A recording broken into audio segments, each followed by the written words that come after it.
আমার ভাবিমা হওয়ার পর বেশ একাকিত্ব বোধ করছিলেন। তার এবং আমার দাদার মধ্যে দূরত্ব ক্রমশ বাড়ছিল।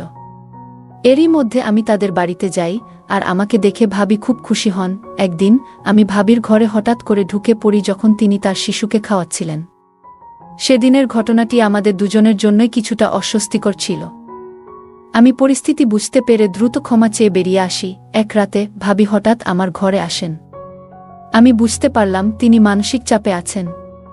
কিছু না বললেও তার চোখে ক্লান্তির চিহ্ন স্পষ্ট ছিল। তিনি বললেন, আমার দিনগুলো খুব কঠিন যাচ্ছে, একটু মানসিক সমর্থন দরকার। এরপর তিনি এসে আমার পাশে বসেন। আমরা কিছুক্ষণ কথা বললাম, আমি তাকে সান্ত্বনা দেওয়ার চেষ্টা করলাম। সেই রাতটি আমাদের সম্পর্কের জন্য নতুন একটি অধ্যায়ের শুরু ছিল, যেখানে সহানুভূতি আর বন্ধুত্ব আরও গভীর হয়। আমার ভাবি ছিল অনেক সুন্দর দেখতে। তিনি সব সময় মডার্ন ড্রেস পরতে ভালোবাসত। বিয়ের পর তিনি একটু স্বাস্থ্যবান হয়ে যায়, যা তাকে আরও বেশি আকর্ষণীয় করে তুলেছিল। বন্ধুরা, আজকের গল্পটি অনেক বেশি স্পেশাল, তাই কেউ মিস করবেন না। দয়া করে গল্পগুলো ভালো লাগলে ভিডিওটি লাইক, শেয়ার এবং চ্যানেলটি সাবস্ক্রাইব করো প্লিজ। আমি অনেকদিন পর আমার দাদার বাড়ি যাচ্ছিলাম। সেখানে যাওয়ার আগে জানতাম না যে দাদার স্ত্রী আমার সাথে এমনভাবে সম্পর্ক গড়ে তুলবেন, যা আমাদের দুজনের জন্যই ভালো হবে। তাদের বিয়ের পর থেকে আমি আমার ভাবির সাথে খুব কমই দেখা করেছিলাম। মাঝে মাঝে দাদার ফোনে কথা হলেও ভাবির সাথে তেমন যোগাযোগ ছিল না। দাদার একটি ছেলে হয়েছে, এখন তার বয়স 6 মাস, কিন্তু আমি এখনও ছেলেটিকে দেখতে যেতে পারিনি। তাই কিছুদিনের জন্য সময় বের করে দাদার বাড়িতে যাওয়ার সিদ্ধান্ত নিলাম। বাড়িতে পৌঁছানোর পর প্রথমেই আমার ভাবির সাথে দেখা হলো। প্রথমে তাকে চিনতে পারিনি, কারণ তিনি এখন অনেকটাই পরিবর্তিত, বেশ মোটা হয়ে গেছেন। এরপর ধীরে ধীরে তাকে চিনে ফেললাম। আমি তাকে জড়িয়ে ধরলাম এবং তার বাচ্চাটির সাথে অনেক মজা করে খেললাম। সন্ধ্যায় যখন দাদা বাড়ি এলেন এবং আমাকে দেখলেন, তখন তিনি খুব খুশি হলেন। আমার দাদা রাহুল দা আমাদের পরিবারের বড় ভাইদের মধ্যে একজন ছিলেন। আমি ছিলাম পরিবারের সবচেয়ে ছোট চাচার ছেলে, আর রাহুল দা ছিলেন সবচেয়ে বড় চাচার ছেলে। ছোটবেলায় রাহুল দা আমাকে অনেক ভালোবাসতেন, আর পরিবারের ছোট হওয়ায় সবাই আমাকে আদর করতেন। এখন ভাবি যে আমাকে এতটা যত্ন নেবেন, তা আমি ভাবতেও পারিনি। 2 দিন দাদা ও ভাবির সাথে থেকে আমি বাড়ি ফিরতে প্রস্তুতি নিচ্ছিলাম। ঠিক তখনই ভাবি আমাকে থামিয়ে দিলেন। তিনি বললেন, বাচ্চা হওয়ার পর থেকে আমি কোথাও যেতে পারিনি। যদি তুমি আরও কিছুদিন থেকে যাও, তাহলে আমার কিছুটা সাহায্য হবে। তোমার দাদাও কিছুদিনের জন্য বাইরে যাচ্ছেন, তখন তুমি থাকলে আমার জন্য ভালো হবে। আমি তখনই আমার পড়াশোনার পরীক্ষা শেষ করে দাদার বাড়ি এসেছিলাম, আর ছুটিও ছিল। তাই আমি সিদ্ধান্ত নিলাম যে কিছুদিনের জন্য সেখানে থেকে যাই। ওই শহরে আমার কিছু বন্ধুও ছিল, যাদের সাথে দেখা করার ইচ্ছা ছিল। সেই দিন আমি আমার ঘর থেকে স্নান করে বের হলাম। যেহেতু দাদার বাড়িতে থাকার পরিকল্পনা করিনি, তাই বেশি কাপড়ও সাথে আনিনি।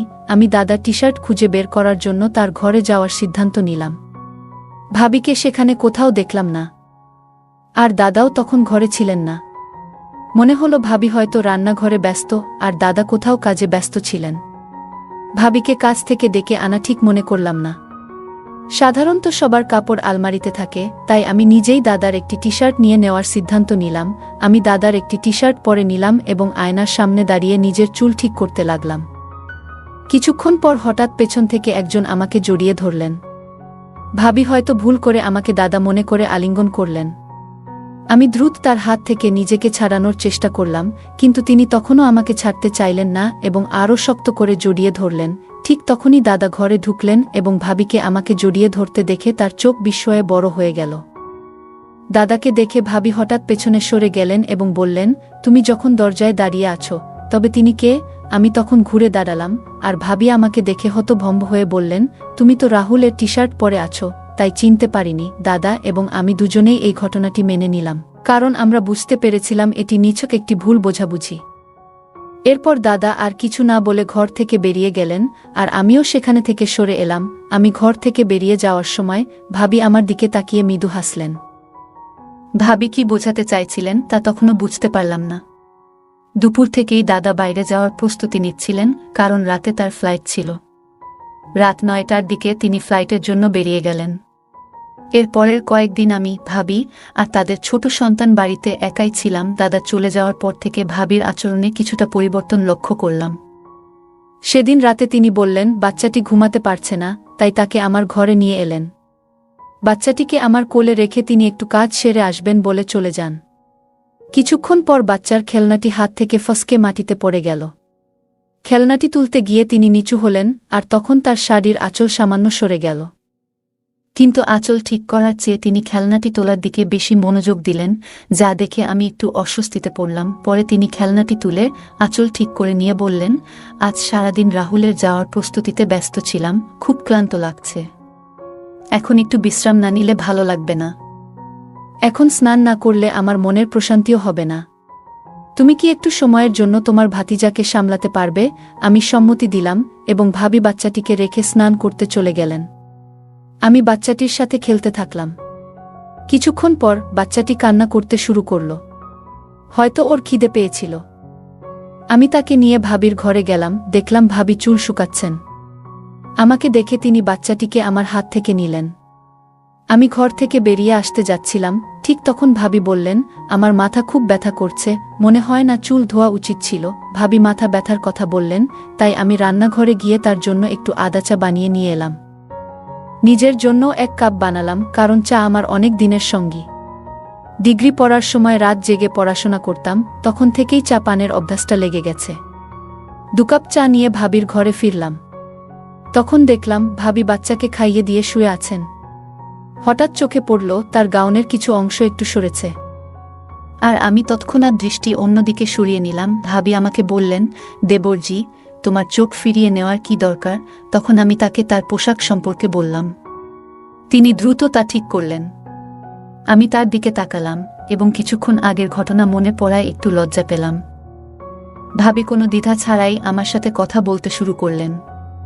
চায়ের কাপ হাতে নিয়ে বললেন, তোমার বানানো চা বেশ ভালো হয়েছে। মাথার ব্যথাও যেন সেরে গেছে। চা শেষ করে আমি কাপগুলো তুলে রান্নাঘরে রাখলাম এবং তারপর নিজের ঘরে গিয়ে ঘুমিয়ে পড়লাম। পরদিন প্রতিদিনের মতো আমি সকালবেলা ঘরের বাইরে ব্যায়াম করছিলাম। সাধারণত ভাবি সকাল 9টার দিকে ওঠেন, তাই আমি জানতাম তিনি এত সকালে বের হবেন না। আমি প্রতিদিন সকাল 7টায় উঠে ব্যায়াম শুরু করি এবং 8টার মধ্যে শরীর ঘামে ভিজে যায়। হঠাৎ 8টার সময় ভাবি তার ঘর থেকে বেরিয়ে এলেন। আমাকে এক্সারসাইজ করতে দেখে বললেন, তুমি তো এত ফিট আছো, আমাকে কখনো এক্সারসাইজ করার পরামর্শ দাওনি কেন? বাচ্চা হওয়ার পর থেকে আমার শরীরের অবস্থা খারাপ হয়ে গেছে। আমি হেসে বললাম, কোনো সমস্যা নেই, তুমি আজ থেকে আমার সাথে ব্যায়াম করতে শুরু করো। তারপর ভাবি শার্ট ও প্যান্ট পরে এলেন, যাতে তাকে একটু অন্যরকম লাগছিল। আমি নিজেকে সামলে নিলাম এবং ভাবিকে ব্যায়ামের ধাপগুলো শেখাতে লাগলাম। এইভাবে আমাদের মধ্যে কথাবার্তা আরও বেড়ে যেতে লাগল। মাঝে মাঝে ভাবি হঠাৎ দুপুরে আমাকে তার ঘরে ডেকে পাঠাতেন, যাতে তিনি কোনো সাহায্য বা পরামর্শ নিতে পারতেন। এরপর একদিন আমার এক বন্ধুর ফোন এলো, যে এই শহরেই থাকত। তাকে বললাম যে আমিও এই শহরে আছি এবং সে আমাকে দেখা করতে জোর করতে লাগল। যখন আমি বন্ধুর সাথে ফোনে কথা বলছিলাম, ভাবি আমার পাশেই বসেছিলেন। আমি বাইরে যাওয়ার কথা বলতেই তিনি আমাকে থামিয়ে বললেন, এখন তো আমরা দুজনই বাড়িতে আছি, তাই তুমি তোমার বন্ধুকে এখানে ডাকো। আমি তোমাদের জন্য ভালো কিছু খাবার তৈরি করব। আমি আমার বন্ধুকে বাড়িতে আসার জন্য ঠিকানা দিলাম এবং ভাবি সেদিন আমাদের জন্য নিজ হাতে খুব সুন্দর কিছু খাবার তৈরি করলেন। আমার বন্ধু সুনীল এলে ভাবি তার সঙ্গে বেশ ভালোভাবে কথা বললেন। কিন্তু সুনীল চলে যাওয়ার পর ভাবি বললেন, তোমার এই বন্ধুকে ভালো লাগেনি। তার চোখের দৃষ্টি কিছু ঠিক ছিল না। মহিলারা পুরুষদের দৃষ্টিভঙ্গি ভালোভাবে বুঝতে পারেন, আর ভাবি হয়তো সঠিকভাবেই সেটা ধরতে পেরেছিলেন। আমি ভাবিকে আশ্বস্ত করলাম, ঠিক আছে, আজ থেকে আমি তার সাথে শুধু বাড়ির বাইরে দেখা করব, আর কখনো তাকে বাড়িতে ডাকব না। সেই রাতেই বাচ্চাটি খুব কান্নাকাটি করছিল, আর ভাবিও বেশ ক্লান্ত লাগছিলেন। আমি শিশুর কান্নার শব্দ শুনে ভাবির ঘরে গেলাম। তার হাত থেকে বাচ্চাটিকে নিয়ে কোলে নিয়ে শান্ত করার চেষ্টা করলাম। তখন ভাবি বললেন, ভাই, আপনি আমার আর আমার বাচ্চার যত্ন কেমন করে করছেন? রাহুল তো বাচ্চা কান্না করলে পাশের ঘরে গিয়ে ঘুমিয়ে পড়ে, কিন্তু আপনি আপনার ঘুম নষ্ট করে আমাদের পাশে এসে দাঁড়ালেন। তার চোখে জল দেখা গেল। ভাবি বললেন, আমার পেটে অনেক যন্ত্রণা হচ্ছে, আমি ভেবেছিলাম তার জন্য কিছু গরম পানীয় তৈরি করে আনব। তখনই তিনি আমার হাত ধরে বললেন, কিছু আনার দরকার নেই, এটা আমার শারীরিক সমস্যার কারণে হচ্ছে এবং আগামী কয়েকদিন এমনটাই চলবে। ভাবি হঠাৎ করে তার মাথাটা আমার কাঁধে রাখলেন। আমি বুঝলাম সম্ভবত তিনি বেশ ক্লান্ত আর অসুস্থ বোধ করছেন। বাচ্চাটাও তাকে সারাদিন বিরক্ত করেছে। তাকে আরাম দিতে আমি তাকে বিছানায় শুইয়ে দিলাম এবং মাথায় আলতো করে হাত বোলাতে লাগলাম। কিছুক্ষণ পর ধীরে ধীরে তার মুখে আরামের ভাব ফুটে উঠল। কয়েকদিন পর ভাবির শরীর আগের তুলনায় বেশ সুস্থ মনে হল। ভাবি আমার ঘরে এলেন, আজ যেন তাকে দেখতে আরও সুন্দর লাগছিল। তিনি কালো রঙের একটি শাড়ি পরেছিলেন। ভাবি বললেন, ভাই, এই কয়েকদিনে আপনি আমার খুব যত্ন নিয়েছেন। বিয়ের পর থেকে রাহুল কখনোই আমার এতটা খেয়াল রাখেনি। অন্তত আমি মনে করতে পারছি না। আপনার মতো একজন স্বামী পেলে হয়তো আমার জীবনটা আরও সুন্দর হতো। কিন্তু কি করব, আমার ভাগ্যই খারাপ। আমি ভাবলাম, অনেক মহিলাই তাদের স্বামী সম্পর্কে অভিযোগ করেন, হয়তো ভাবিও তেমনি কিছু বলছেন। কিন্তু কিছুক্ষণ পর তিনি আরও কাছে এসে বললেন, ভাই, আপনার কাছ থেকে একটা বড় সাহায্য চাই। তিনি বললেন, গত কয়েকদিনে আপনার কাছ থেকে আমি যে সমর্থন পেয়েছি সেটা কোনোদিন ভুলব না। ভাবি এত সহজভাবে কথাগুলো বললেন যে আমি কিছুটা বিস্মিত হলাম। আমি জিজ্ঞাসা করলাম, ভাবি, আপনি ঠিক আছেন তো? এসব বলার মানে কি?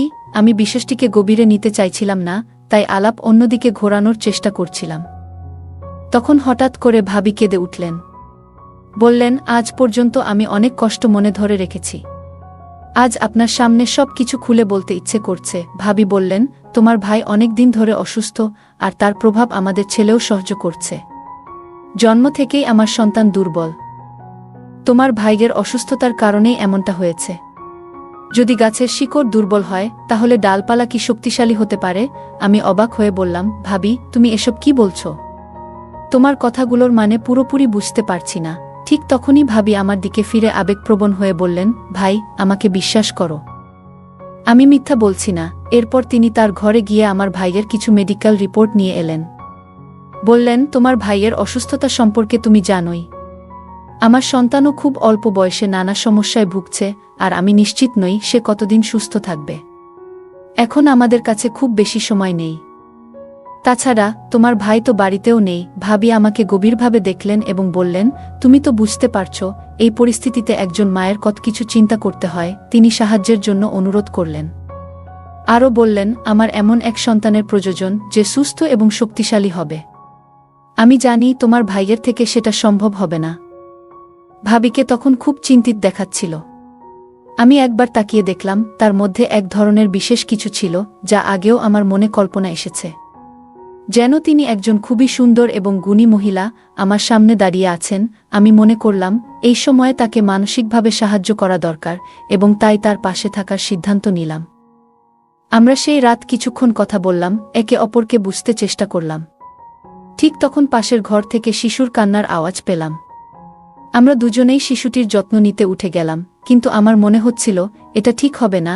তাই আমি ভাবিকে বললাম যে সে যেন বাচ্চার দিকে একটু নজর রাখে। এরপর আমি গভীর ঘুমে ঢলে পড়লাম। যখন ঘুম ভাঙল তখন সকাল হয়ে গেছে। আমি ঘুম থেকে উঠে দেখি ভাবি আমার পাশে বসে আছেন। তিনি এখনও সেই একই নাইট ড্রেসে ছিলেন। মনে হলো তিনি রাতে একটুও ঘুমাননি, কারণ আমি উঠতেই ভাবি আমার সামনেই আছেন। তিনি হেসে বললেন, ভাইজা, আপনি তো আমাকে ভালোভাবেই বোকা বানালেন। আপনি রাজি বলার পরেও সরাসরি ঘুমিয়ে পড়লেন। আমি তখন তাকে আলতো করে বললাম, আমাদের জন্য সময় আছে, মাত্র একটা দিন নয়, সামনের 15 দিন আমাদের জন্যই রয়েছে। মনে রেখো, আমরা একে অপরের পাশে আছি। ভাবি নিজে থেকেই আমার দিকে এগিয়ে এসেছিলেন, তবে আমি বুঝেছিলাম এর আগে আমাকে কিছু মানসিক প্রস্তুতি নিতে হবে, কারণ এই অভিজ্ঞতা আমার জন্য নতুন ছিল। সেই দিন আমি সেলুনে গিয়েছিলাম এবং পথে আমার এক বন্ধুর কথা মনে পড়ে। সে বরাবরই মেয়েদের ব্যাপারে বেশ অভিজ্ঞ ছিল, সবসময় কাউকে না কাউকে ইমপ্রেস করার চেষ্টা করত। ভাবির সঙ্গে দেখা করার আগে আমি তার কাছ থেকে কিছু পরামর্শ নিলাম। সে আমাকে কিছু টিপস দিল। রাতে প্রতিদিনের মতো ভাবি আমার ঘরে এলেন। আমি মনে করলাম, বন্ধু একদিন বলেছিল অনেক মানুষ চকোলেট পছন্দ করে এবং উপহার দিলে সম্পর্কের মধ্যে উষ্ণতা বাড়ে, তাই আমি ভাবিকে একটি চকোলেট দিলাম। তিনি মৃদু হাসলেন, আর সেই মুহূর্তে বুঝলাম তিনি অনেক আন্তরিক এবং অনুভূতিপ্রবণ। তার সঙ্গে কথা বলাটা খুবই মধুর ছিল, এবং সেই দিনটা আমাদের মধ্যে একটি সুন্দর বন্ধুত্বের স্মৃতি হয়ে থাকল। পরের দিন সকালে ঘুম থেকে উঠে নিজেকে খুব সতেজ ও প্রশান্ত লাগল। জীবনের 25 বছরেও এমন অনুভূতি আগে কখনো হয়নি, যা আমাকে গভীরভাবে স্পর্শ করেছিল। সেই অভিজ্ঞতা মনে দাগ কেটেছিল। এরপর থেকে ভাবির সঙ্গে সময় কাটানো যেন একটা অভ্যাসে পরিণত হল। আমরা বিভিন্ন বিষয়ে কথা বলতাম আর তার সঙ্গ উপভোগ করতাম। তবে কিছুদিন পর বড় দাদা বাড়ি ফিরলেন। আমি ভেবেছিলাম হয়তো এখন আমাদের বন্ধুত্বের সেই খোলামেলা মুহূর্তগুলো আর আগের মতো থাকবে না। তবুও রাতের সময় যখন সবাই ঘুমিয়ে থাকত, ভাবি মাঝে মধ্যে আমার সঙ্গে কিছু সময় কাটাতে আসতেন। আমরা তখন নানা বিষয় নিয়ে আলোচনা করতাম। একবার রাতের বেলা ভাবি আমার ঘরে এসে হাসি মুখে বললেন, গত 2 দিন ধরে আমার মনে হচ্ছিল আমি হয়তো মা হতে চলেছি। আজ চেকআপ করানোর পর নিশ্চিত হলাম যে আমি গর্ভবতী। দেবরজি, আপনি বাবা হতে চলেছেন আর আমি মা। আমি ভাবিকে অভিনন্দন জানালাম। তখন ভাবি বললেন, দেবরজি, শুধু অভিনন্দন দিলেই হবে না। যখন এই সন্তান আপনার, তখন তার দায়িত্ব আপনাকেই নিতে হবে। আমি অবাক হয়ে বললাম, দায়িত্ব? কিসের দায়িত্ব? ভাবি তখন বললেন, আপনাকে আপনার সম্পত্তির অর্ধেক অংশ এই সন্তানের নামে করতে হবে। ভাবির কথা শুনে যেন আমার পায়ের নিচ থেকে মাটি সরে গেল। আমি বললাম, ভাবি, আপনি কি বলছেন? আমার নামে তো 1 টাকাও নেই। ভাবি কিন্তু আমার কথা মানতে রাজি নন। তিনি বললেন, আপনি যতই অস্বীকার করুন, আমি জানি আপনার নামে কত সম্পত্তি আছে। যদি আপনি আমার কথা না মানেন, তবে আমাকে সবকিছু আপনার দাদাকে জানাতে হবে। এরপর আপনার পরিবারের সামনে কিভাবে বদনাম হবে তা আপনি নিজেই দেখবেন। আমি বললাম, ভাবি, আপনি এই বাড়িতে মাত্র 2 বছর আগে এসেছেন। আর এই 2 বছরে আমি আপনাকে কোনো বড় পারিবারিক অনুষ্ঠানে দেখিনি। তাহলে আপনি আমার সম্পত্তি সম্পর্কে কিভাবে জানলেন? ভাবি আমার প্রশ্নের মুখে কিছুটা অসহায় হয়ে গেলেন। আমি আবার বললাম, নিশ্চিতভাবেই দাদা আপনাকে এসব বলেছিলেন। কিন্তু ভাবি, আপনার কাছে যত সম্পত্তিই থাকুক না কেন, কয়েক বছরের মধ্যে সেটা কোনো কাজে আসবে না। সে শুনে খুব চিন্তায় পড়ল। আমি তাকে মৃদু হেসে বললাম, তুমি কিছু বুঝতে পারছো? তখন সে বলল, দেবর, তুমি কি বলতে চাচ্ছ? আমি উত্তর দিলাম, আমার শরীরে এক ধরনের রোগ আছে, যেটা হয়তো তোমারও হতে পারে। তবে চিন্তা করো না, এটা খুব জটিল কিছু, যা কখনো ঠিক হবে না। আর কিছুদিন পরেই আমি মারা যাব, সাথে তুমিও। তাই আমি আমার সম্পত্তির এক অংশ তোমার নামে লিখে দিতে চাই। সে তখন খুবই অবাক হয়ে গেল। তার মুখ লাল হয়ে উঠল এবং বলল, এই কি বিপদে পড়লাম আমি। তারপর সে তার স্বামীকে জোরে জোরে ডাকতে শুরু করল।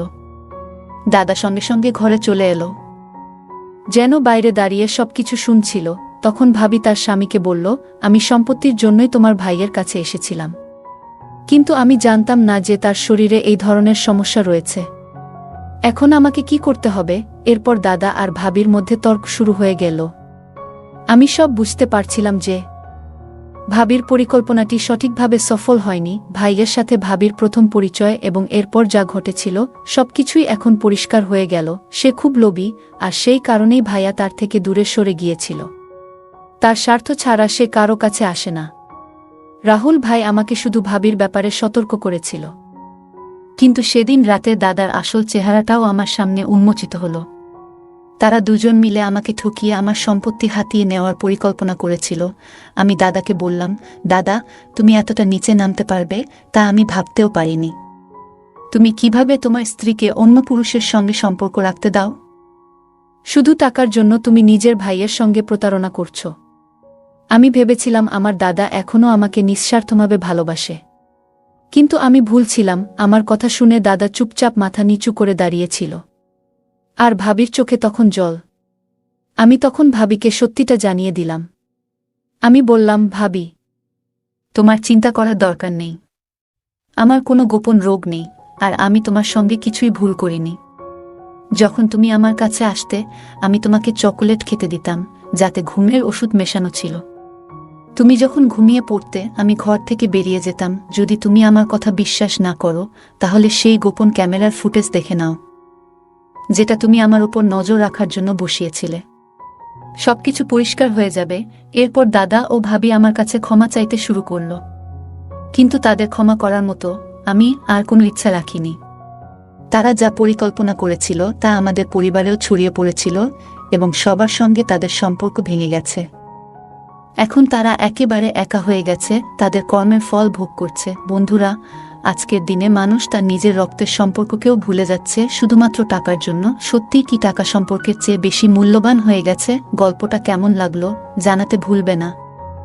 আরও মজার মজার রোমান্টিক গল্প শুনতে চাইলে ভিডিওটি লাইক শেয়ার এবং চ্যানেলটি সাবস্ক্রাইব করতে এবং বেল আইকনটি ক্লিক করতে ভুলবে না। ধন্যবাদ।